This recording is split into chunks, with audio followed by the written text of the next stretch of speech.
Today we are going to read The Cafeteria Contest by Mary Bendix. I'd like for you to follow along while I read.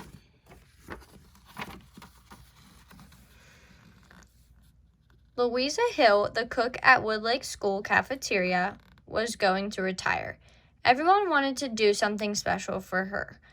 Mr. Graves, the principal, decided to hold a contest. Each fifth grade class would make a tasty dish. Mrs. Hill would sample each one and choose a winner. The winning dish would be named in her honor. Miss Silverman's class decided to cook a classic recipe.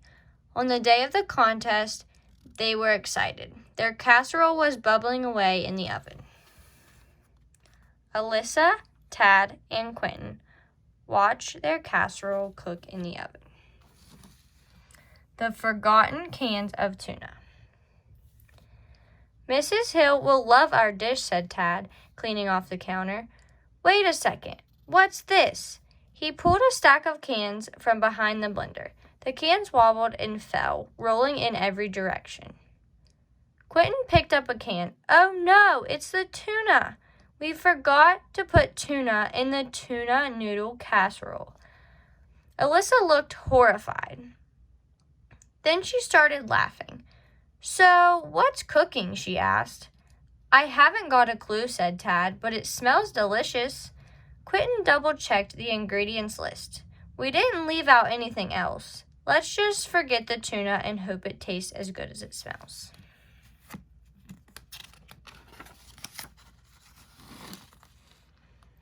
Amy and Sophia stir the sauce.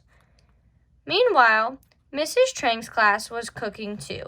Sophia and Amy stirred sauce while they waited for Alexi to arrive with the ziti. Keep stirring, said Sophia. She handed the spoon to Amy. I'll fill the big pot with water and put it on to boil. It will be ready to go when Alexi gets here with the... Just then, Alexi burst through the doors and interrupted Sophia in the middle of her sentence. Never fear, I'm here, he said, swinging his bag up on the counter. Sophia looked at the bag. What in the world are those? Ziti, said Alexi. He popped a cherry tomato into his mouth. Alexi, this isn't ziti, it's zucchini, said Sophia, holding up a green vegetable. Alexi frowned. Isn't that the same thing? Don't you call zucchini ziti for short? No, said Amy. She struggled to hold her temper. Ziti is like macaroni, only bigger, and it's shaped like a tube. This isn't pasta, Alexi. It's squash. We're just going to have to use zucchini instead of ziti, said Sophia. Let's cook it and cover it with our yummy tomato sauce. Will that work? Asked Amy.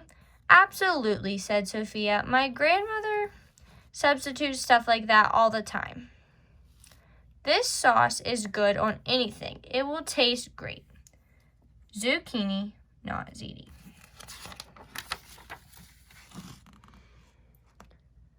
Mr. Trueblood's class was busy making a specialty worthy of their favorite cook. I love Mrs. Hill, said Chema sadly. I can't believe that she's leaving. No one makes Friday surprise like she does.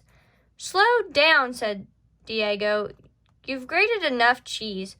You'll bury the macaroni. Is the macaroni supposed to be this crunchy? Mrs. Hill's is usually softer, said Rob. Mrs. Hill's is perfect, said Chema. Ours can never be that good. Rob, Chema, and Diego make macaroni and cheese. Ready to be judged. At lunchtime, students crowded into the cafeteria. Sophia, Chema, and Quentin staggered in. Each of them carried a big pan covered with foil. They set the pans on the counter, bumping and jostling each other. You're squishing me, said Sophia to Chema. Move over, said Chema to Quentin. I need some room here, said Quentin to no one in particular.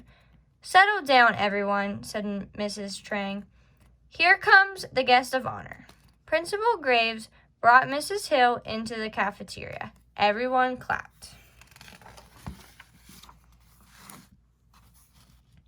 Principal Graves thanks Louisa Hill for her wonderful cooking. Principal Graves gave a speech.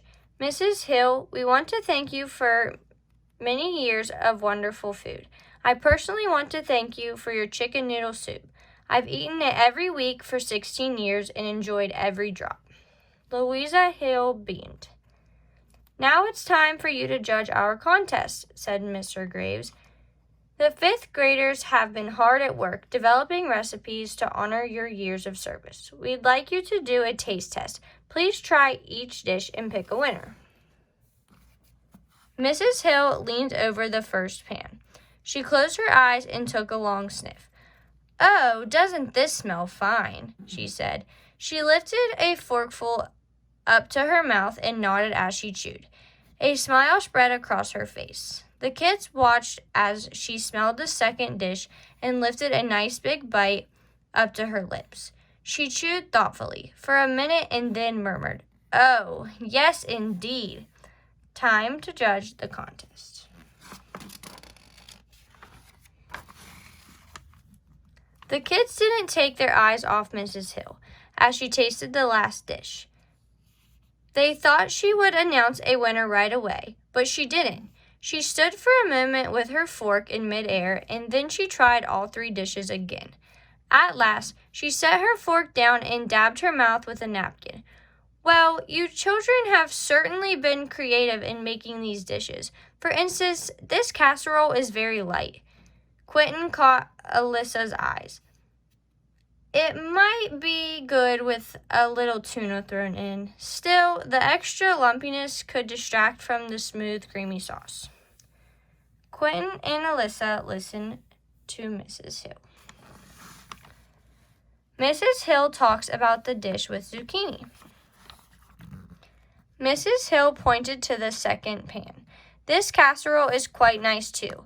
One might expect a starchy pasta to be holding it up. Instead, there is a base of sweet zucchini under a tangy tomato sauce. Most kids won't eat anything green. I'm here to tell you, none of you would pass this magnificent dish. It might benefit from a little cheese on top, but it stands alone just fine. Sophia winked at Amy and Alexi. Mrs. Hill moved to the third pan. Now, this third dish is hard to mess up. You can undercook it, you can overcook it, you can run out of cheese, you can load it on, and you can burn it to a crisp. No matter what you do, children the world over will beg for more. It has always been one of my favorites because it's so forgiving. It's always made with great affection and high hopes. I know the children who made this dish had hearts just filled with love. I feel it. I really do. Rob and Diego smiled at Gemma. Diego, Rob, and Gemma are happy with their dish. Louisa Hill creates a winning dish. Mrs. Hill reached under the counter. She pulled out a large serving spoon and a clean plate. If you ask me, all these dishes are winners, she said. As she spoke, Mrs. Hill loaded up the plate, but all of them could be better. If you were to take a little of this noodle casserole, add a layer of zucchini with tomato sauce, and top the whole thing off with cheese, I think you'd be hard put to find a tastier meal.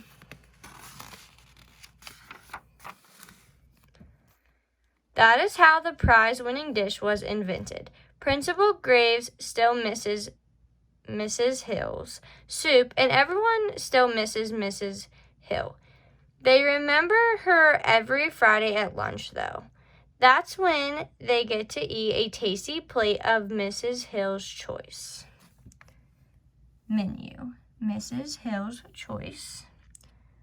The Friday favorite is Mrs. Hill's choice. We are going to talk about the somebody wanted but so then method of summarizing. If you remember, we talked about this strategy a couple weeks ago. We are going to complete this with using the book, The Cafeteria Contest, that we just read. If you recall, we learned this method with our chant, somebody wanted, but so then. Somebody wanted, but so then. Remember to use this chant when reading to begin thinking about the ways of summarizing. Somebody. Somebody is who was the main character or person. So, under somebody, it can be whatever main character comes to mind. But we also have to remember that when we are filling this out, sometimes we have to change who we picked based on our categories as we follow. So somebody, when I think of somebody in the text, I think of the students. So we will say the 5th grade class.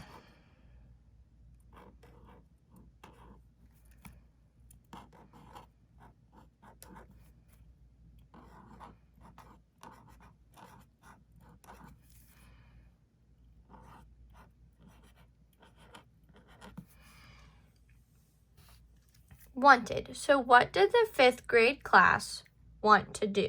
What did the characters or person want?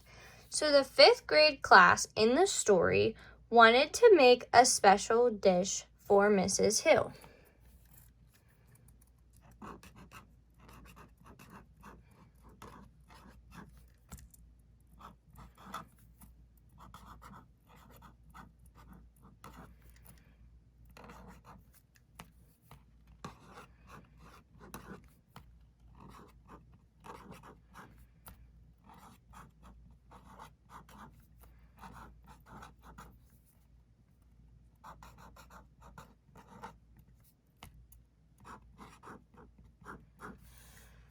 But what was the problem that the students ran into in the text?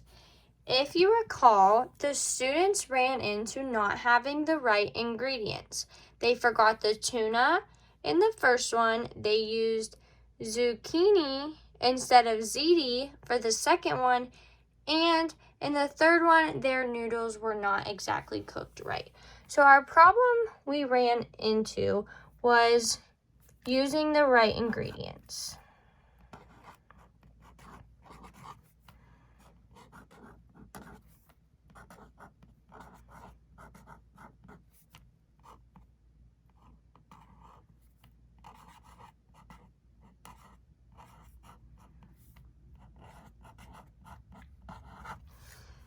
So, how did the character or person try to solve the problem? So, how did the 5th grade class solve the problem? In the text, if you recall, the students decided to complete the dishes that they were making anyways, even though they didn't have the right ingredients. So, they cooked their dishes anyways.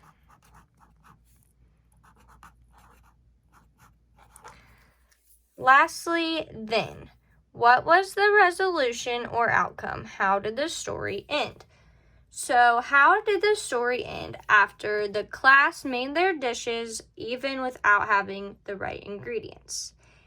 If you can recall from the story, it ended with Mrs. Hill adding all the dishes together to create the perfect dish. So then, Mrs. Hill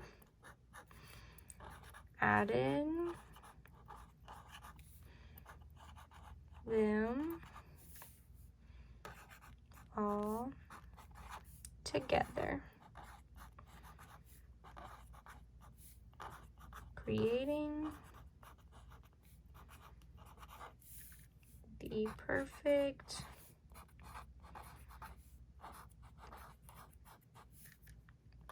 dish. Now remember, you do not always have to have the same answers as everybody else. As long as you can support an argument for each part of the summarizing strategy, then it is okay to use different characters and have different problems. This is just a great way to get you thinking about the text and what you read and to summarize all the information that was in the text. I hope you guys remember this summarizing strategy and try it with other books.